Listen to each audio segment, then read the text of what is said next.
पहले काम मेहनत से करने पड़ते थे, यानी कि तरह ही एक्सरसाइज करते थे। आज की तरह एक्सरसाइज नहीं करनी पड़ती थी, है ना। और आज क्या करना पड़ता है कि जिम जाओ, पैसे और लगाओ और समय की बर्बादी, और काम कुछ नहीं। पहले समय की बर्बादी भी नहीं और काम भी। स्नान करने जाते तो कहाँ जाते थे? तालाब पे जाते थे। तो तालाब पे जाके तैरते थे तो यहाँ स्वतः हो जाए, यानी कि हर क्रिया में अपना स्वयं का व्यायाम प्राणायाम स्वतः हो जाए, ताकि व्यक्ति जितना खाता था उतना ही करता। आज व्यक्ति खाते हैं 1-2 ग्रास, फिर भी पचाने में बड़ी परेशानी। और पहले खाते थे, यो मानो गांव में तो जब भी भोजन बनता था हमारे इधर सब लाडू बाटी के अलावा कोई काम नहीं होता, कटवाटी का काम। राजस्थान को ऐसे मुख्य भोजन है तो हर जगह या तो कटवाटी या दाल बाटी या खीचड़ी बाटी। और खीचड़ी भी कैसे परोसी जाती थी, अभी की तरह नहीं है। अभी तो आप क्या करते हो कि कटोरी में खीचड़ी रख देते हो, अरे एक छोटी सी सब्जी डाल देते हो। हमारे यहाँ क्या होता था कि पातल में ही खीचड़ी परोसी जाती है। एक व्यक्ति पीछे पीछे चलता था तो गोड़ डाला जाता था, और दूसरे व्यक्ति जैसे पानी का जग होता था, ये पानी के जग में की जगह घी के जग लेके चलते जग से घी डालते जाते थे। इतना घी डालते थे, वो भी खाते थे तो वही बच जाते थे। पतली खीचड़ी जाती थी। 3 दिन के बाद दोबारा खा लेते थे। कितनी एक्सरसाइज करने का तो सब एकदम डिस्पोजल खा लेते थे, बच जाते। तो आज हमने एक दिन मैच के वीडियो में देखा, थोड़ी सी कमजोरी महसूस हो रही है तो किसा क्या करो, थोड़ा सा दूध में आधा चम्मच 1 चम्मच घी डाल के पी लिया करो, तो थोड़ी सी निकाल के तो दूध में पानी है। तो हमने क्या बोले थे कर ली। अब आधा चम्मच घी पी लियो, इनके तो द्वार खुल गए। और इन्होंने हमें तो 4 नहीं देते पर 4 रुपये इन्होंने जो वाली और मेरे कवर बनाए कि एक व्यक्ति आई सो दुबको को फसाए, वो सीधे सीधे हमारे में गिरी तो हम भी दबो कर लियो, तो पानी की तरफ पूरा हमारे नीचे बैठ गए। अभी तो दी के तभी हमें कतई परेशान है कि हमारे हाथ में तो एक तो रिस्पॉन्सिबिलिटी बच्चा का देने वाले जो बच्चा को काम करते थे, सुविधा के साधन नहीं थे। कहीं जाते थे तो साइकिल से जाते थे तो उसमें भी हम पानी लाते थे तो भी हम स्नान करने जाते थे तो भी हम हर चीज में मेरे काम में मेहनत होती, एक भी कार्य साथ करें। और हमारे को इतनी व्यवस्था हो गई कि मट्टी भी वहाँ से उठाने की जरूरत नहीं, नल चलाओ तुरंत किया। कोई साइकिल को काम नहीं, बैठो तुरंत पहुँच जाओ, पेट में पानी भी नहीं है तो स्वस्थ कैसे रहोगे। थोड़ी सी गर्मी लगी और एसी कर दीजिए। अब एसी क्या कर रहे हैं, एसी के लिए कहते हैं कि अगर एसी चला के कमरे में एक परात में या थाल में पानी रख दिया जाए तो सुबह सुबह होते उस थाल का पानी खत्म हो जाएगा, उस थाल में पानी नजर नहीं आएगा। यानी कि वह एसी अपने शरीर का पानी खींचती है, वही पानी जल्दी से बाहर आ रहा है, उसमें कोई पैदा नहीं होता एसी में पानी। अब पानी खपत तो है तो अपने शरीर का पानी खींचते हैं, इसलिए आजकल लोगों में परेशानी आ रही है, जोड़ों में परेशानी आ रही है, क्योंकि केमिकल की कमी होती है, कैल्शियम घट तो जा रहा है, पानी की कमी होने के कैल्शियम में असर पड़ता जाता है। तो आचार्य लोग ये बता रहे हैं कि सुविधा का जीवन संकटकारी है। आपने 4 मंजिल मकान बना लिए, 5 मंजिल बना लिए, लगा ली, एसी लगा ली, नीचे खड़े हो गए तो पहुंच जाओगे। और हम जाएंगे तो पूरे दिन चलते जाएंगे तो बात एक्सरसाइज नहीं होगी, हमारे घुटने भी दर्द करेंगे और हमारे घुटने दर्द करने करेंगे। तो जितनी सुविधा होती जा रही है उतनी अपने अंदर रोग बीमारियां बढ़ती जा रही हैं, आलस बढ़ते जा रहे हैं। पहले कोई स्वाद पूछते थे तो यूं कि हमें जब हिसाब करके बता देते महाराज, और अब कैलकुलेटर देना पड़ेगा। सुविधा हो गई। पहले सादा फोन चलता था तो इतने नंबर ऐड नहीं होते थे, तो 50 लोगों के नंबर याद रहते थे, मुझे एक नंबर है। और आज सब मोबाइल ऐड होने लगे, तुरंत नाम निकालो, बटन दबाओ, मुझे तो खुद के मोबाइल को नंबर भी खुद नहीं बता पाते हैं कई बार। तो आचार्य लोग ये कह रहे हैं कि जितनी अपन सुविधा बढ़ाते जाएंगे उतना ही अपने अंदर अपना जीवन संकट में होता है। इसलिए हमेशा सुविधाओं से दूर रहना चाहिए। पर लोग क्या सोचते हैं कि जितनी सुविधा मिलेगी उतना ही हमारा जीवन सुखी होगा, और जबकि सुखी ना बन के सुविधाओं से जीवन हमेशा दुखी होता है। अभी पत्रिका भी जाती है, हम देते हैं तो तुरंत मेहनत नहीं करते हैं, क्या करते हैं, मोबाइल लगाओ, गूगल लगाओ और तुरंत पत्रिका बन जाए, 1 घंटे में काम फ्री। तो सारी सुविधाएं हो गई है, जितनी सुविधा हो रही है उतना ही नुकसान होता जा रहा है। जो सुविधा का आकांक्षी है वह आपत्ति को निमंत्रण देता है, जिससे आज हम सुखकारी मानकर लिप्त हो जाते हैं, वही कल हमारे गले का फंदा बन जाए। पहले ऐसी पोजीशन थी, हमने महाराज को देखते हैं, ये कहने का मतलब 50 किलोमीटर साइकिल पे चले कितने, हमने कहने का जब तक हम वो सवारी तब तक हमने इनको कभी मोटर में बैठ के नहीं देखा। कोई विशेष बात हो तो मोटर में बैठ के देखा होगा, नहीं तो मोटर में बैठ के नहीं देखा है।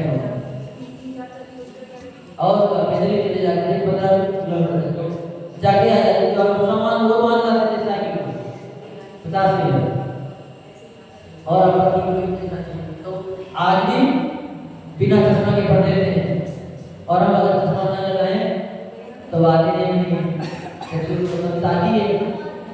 हाँ, तो इसीलिए आचार्य लोग कह रहे हैं कि सुविधाएं जितनी कम हो उतना शरीर के लिए अपने लिए लाभदायक है।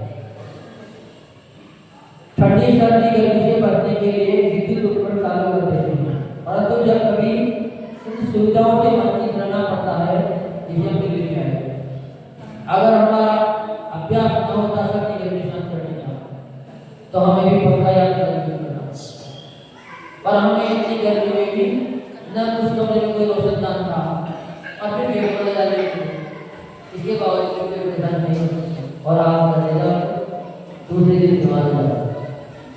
क्यों? क्योंकि आप आदि लगे पंखे में नाम नहीं रह सकते। तो इसीलिए आचार्य लोग कह रहे हैं कि इससे बिल्कुल दूर रहना चाहिए। ऐसे भी व्यक्ति हैं जो स्वीकारहीन हैं, किंतु वे आपत्तियों को दुखों को सहने में सक्षम हैं। जैसे हम लोग धीरे धीरे हैं, हर चीज को सहन करते हैं। गुरु महाराज यहाँ तक भी कहते हैं कि अगर तुम्हें कोई बुखार हो गई, बीमारी हो गई, तो पहले तो उसको सहन करो, अरे इतना सहन करो तो वो खुद ही तुम्हारा रास्ता छोड़ के चले जाए। जब हमें परेशानी आ गई, बुखार आ गए, तो पहले सहन करी, फिर लोग नहीं मानते, दवाई भी दी, पर दवाई से कोई पैसा हल नहीं हुआ। पर जैसे ही हमने अष्टांग का उपास शुरू करे तो 8 दिन में सारी बीमारी की बात ना समझ एक नाम ना सही, जब तक कंटिन्यू चलती रही 1.5 घंटे, तो पहले सारे काम योग से, पहले मुद्रा और आहार की सारी बीमारी का कंट्रोल किया जाता है। किंतु वे आपत्तियों को दुखों को सहने की समझ, सर्दी से बचाव के लिए हीटर, गर्मी से बचाव के लिए पंखा, कूलर, एसी आदि का प्रयोग कर लेते हैं। उनके लिए भी जब वो व्यवस्थाएं नहीं मिलती है तो बड़े दुखी होते हैं, बड़े असमंजस में रहते हैं, बड़े टेंशन में आ जाते हैं, सहन शक्ति खत्म हो जाती है, तो व्यक्ति के अंदर तनाव बढ़ने लगता है और तनाव बढ़ने ही चिड़चिड़ा होता है। व्यक्ति ने अगर किसी ने थोड़ी सी भी कही तो ऐसे फूटेगी जैसे बम फूटा, ऐसे चिल्लाएंगे कि जैसे कोई बम फूट गया हो, कोई भारी परेशानी आ गई हो, क्योंकि सहन शक्ति खत्म है। तो हमेशा अपनी सहन शक्ति को बरकरार रखने के लिए सुख सुविधाओं का जितना कम हो सके उतना उपयोग करना, ज़्यादा उपयोग नाम का नहीं होना चाहिए। जितनी अपन शरीर की क्षमता बढ़ाएंगे उतनी ही कहते हैं कि शरीर की क्षमता बढ़ जाती है। जितना भोजन को घटाएंगे उतना ही वजन बढ़ जाता है, और जितना वजन को बढ़ाएंगे उतना ही वजन बढ़ेगा। कान की ओर और पेट को जितना बढ़ाओ उतना ही बढ़ता है, इसे कहते हैं। सुनिए, कान की ओर यानी इसमें जितना वजन तुम डालते जाओगे इतनी ये लटकती जाएगी, तो कभी भी टूटेगी या कभी आ जाती है दंदों तक भी कई लोग। हाँ, वो कटता जाता है, जब कोई टीका वस्तु लग जाता है तो भी काट जाता है, लेकिन वजन से नहीं कटती। पहले काय मुर्गियां फेंकी जाती थी गोल, और मुर्गियों में कोई लाभ नहीं रहती, तो व्यक्ति 20 ग्राम की मुर्गियां फेंक लेते थे, तो इसलिए कान लटक जाते थे तो टूटते नहीं थे। पर अपन सब इन चीजों को भूलते जा रहे हैं और सुख सुविधा के आदी होते जा रहे हैं, इसीलिए अपन बेहद सुखी हैं। हर व्यक्ति आकर सुविधा के कारण होती है, जितना ज्यादा आराम करते हैं उतने ही ज्यादा व्यक्ति सुखी हैं, और जितना कम आराम करते हैं उतना ही व्यक्ति सुखी है। तो इसलिए आराम के लिए क्या कहा है? आराम कभी भी नहीं करना चाहिए, जितनी हो सके उतनी मेहनत करना चाहिए। घर में अगर काम ना हो तब प्रभु के मंदिर में आ जाना चाहिए और प्रभु की भक्ति करना चाहिए, ताकि पुण्य भी बढ़े और मेहनत भी रहे। दोनों ही काम एक साथ हो जाएगी। आज हमारे पास काम नहीं था तो आज हम 4 बजे आए, अब 4 बजे से लगे वहां से उठे तो जितनी मेहनत करेंगे उतनी अपन स्वस्थ रहेंगे। इसलिए कभी भी सुविधा नहीं पड़ना चाहिए, जितना सुविधा करेंगे उतना ही अपन सुख की भक्ति चले जाएंगे। जो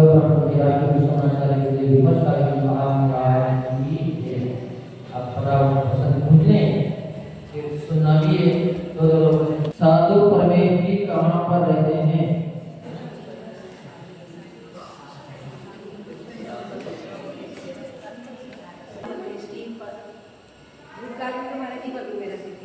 लेकिन वर्तकाल में वशिष्ठ में मंदिर आदि में या उपवन वगैरह कहाँ पर पाए जाते हैं? वनों में पाए जाते हैं,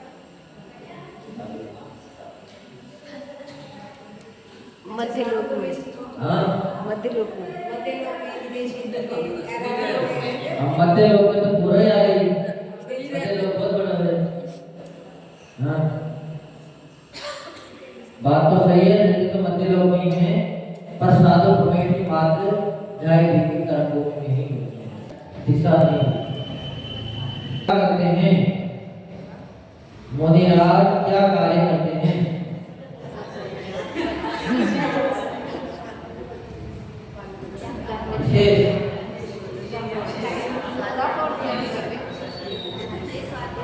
महाराज हमेशा अपने प्राणों को संभालने में छह होते हैं। कौन कौन से होते हैं? चलो तुम भी बताओ, दोनों की दे दी जाएगी।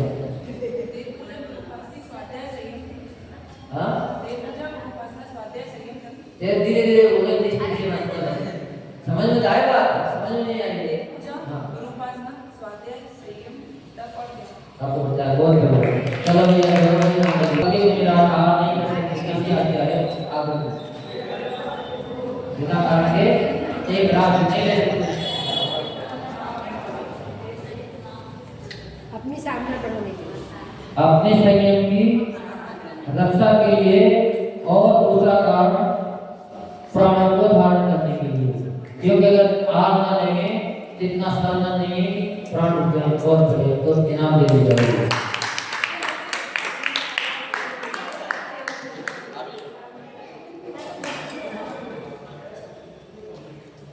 अपने हाथ से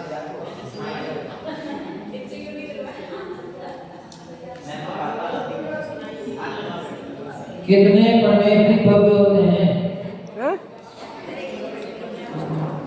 कितने परमेश्वरी भव्य होते हैं?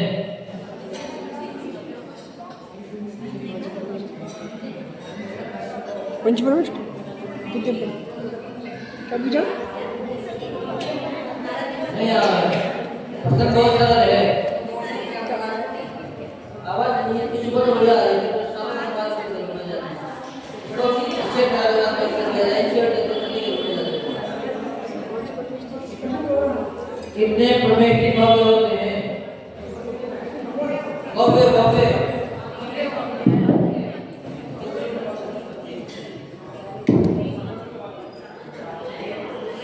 कोई नहीं उठा है। अरे बहुत सारा काम है, सभी प्रोमेटिव भव्य होते हैं। अरे कोई चालू करना प्रोमेटिव बंदे के बाद अब नहीं नहीं मात्र प्रोमेटिव भव्य होते हैं। तो आप हाथ तो करते तो लगे के देगा हाथ सब ये सब तो आए नहीं रहेगा उसा भाई होता है कि हाँ करते हैं।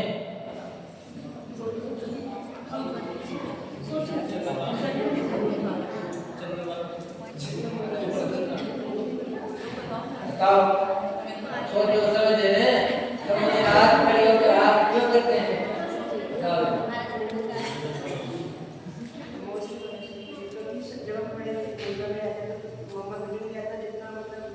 पेट से भी खाना रहता है जितना जाता है और मतलब बैठ के पूरा करा सकता है, लेकिन खड़े होकर मतलब लिमिट में ही आ जाता है। इनका उत्तर वैसे बिल्कुल सही है, लेकिन इसमें एक और हो जाती है। मुझे रात कहने का मतलब खड़े होकर आज ले लेते हैं कि जब तक हमारा जन्म में बदल जाएगा तब तक ही हम आज करेंगे। इसी बात पे हम समाप्त कर जाएंगे। शुरू करें।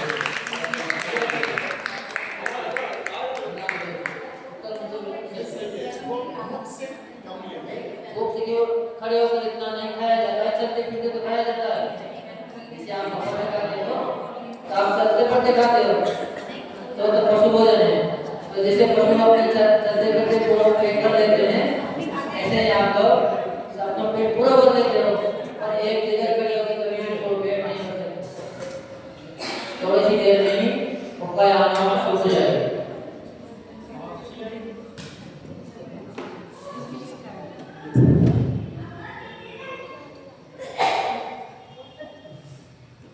कौन से परमेष्टि बैठकर आहार लेते हैं?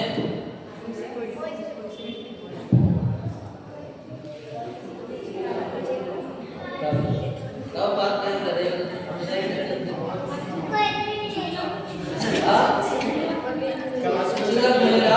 आप ऐसे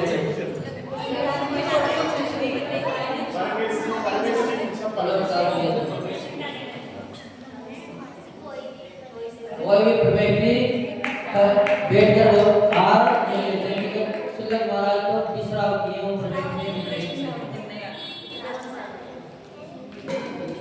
हो गए पूरे थोड़ी रखने के लिए जाना था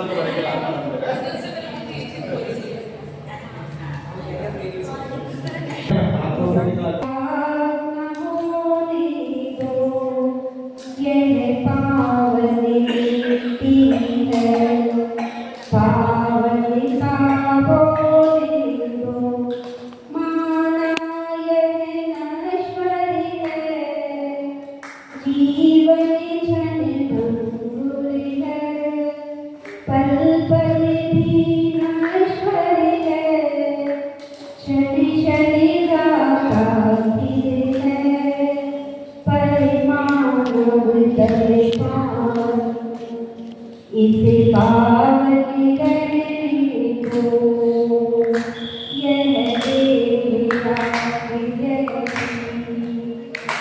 इसे राम होने को यह पावन मिट्टी है पावनता होने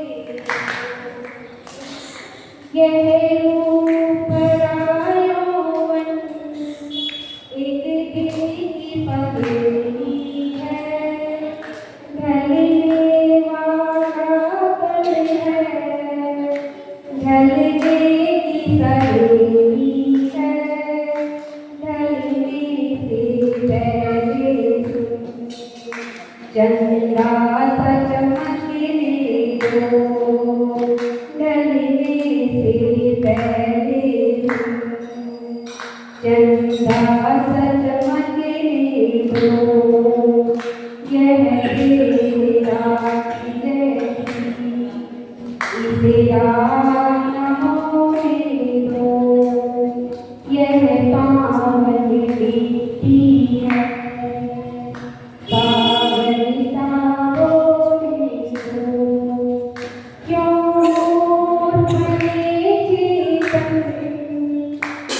चौथिक से सजाया है, चारित्र से सजाओगे, तब से इसे अपने को चारित्र से सजा लोगे, तब से इसे अपने को यह मेरा जैसी इसे राम होने दो, यह पावन मिट्टी है, पावन पावन पुरानी भगवानी जय।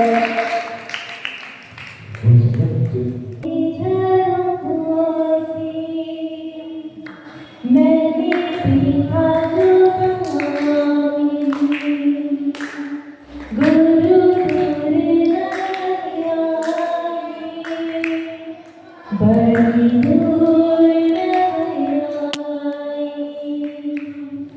अखियों की झलकों से मैंने देखा जो समानी, गुरु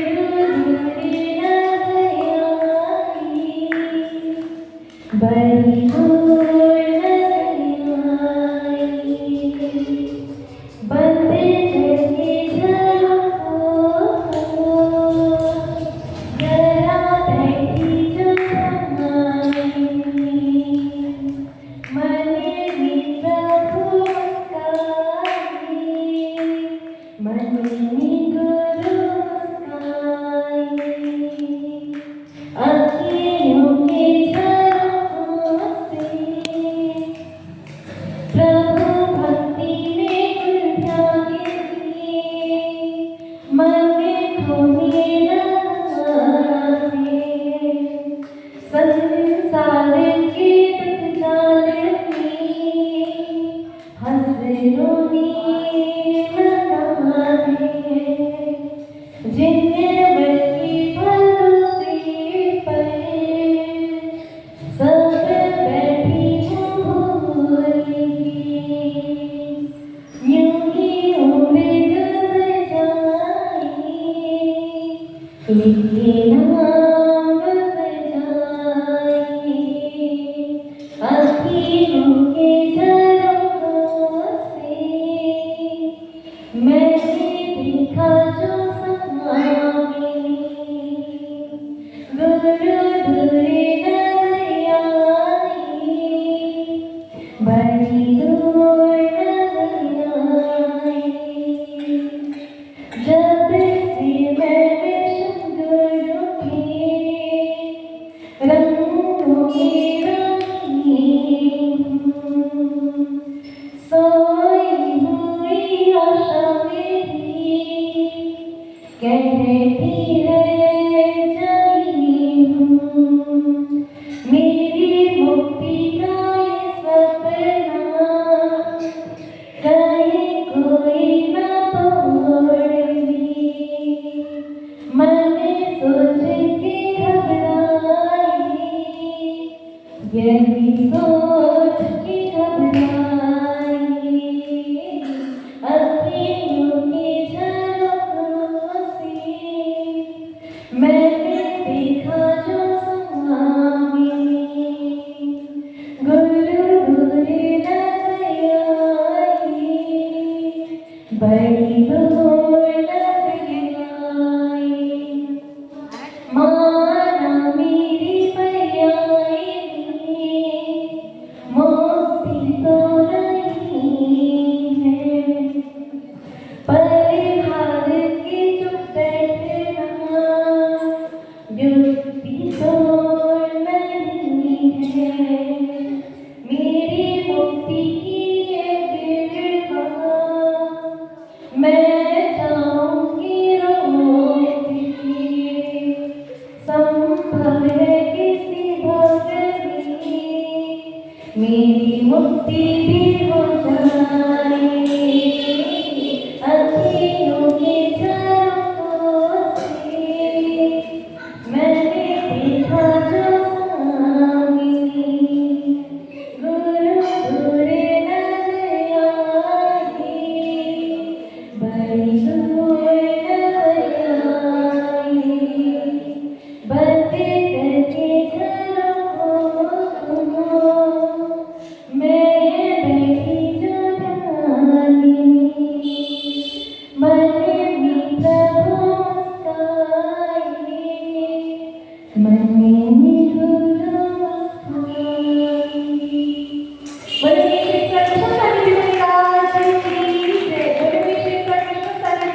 मेरी मंगल आरती कीजे, पंच परम पद भज सुख लीजे। मेरी मंगल आरती कीजे, पंच परम पद भज सुख लीजे। इसलिए प्रभु परि आरती करो, मैं आरती करूं। हाथों में दीपक लेके आरती करो, बज छम छम छम समाज बज घुंघरू, बज घुंघरू। हाथों में दीपक लेके आरती करो, पहली आरती श्री राजा, पवन पार उतार दे राजा। दूसरी आरती से धर के, सुमिरन करत मिटे भव फेरी।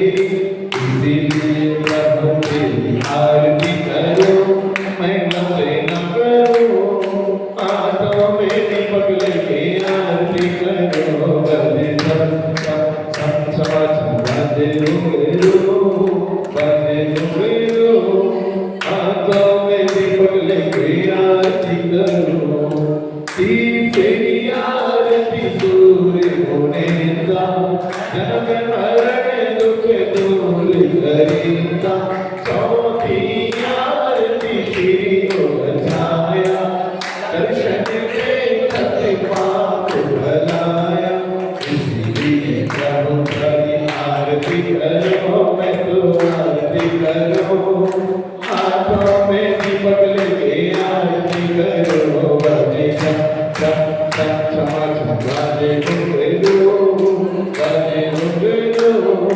हाथों में दीपक लेके आरती करो, पांचवी आरती साधु के सारी, कोमति विनाशन शिव अधिकारी। छठी आरती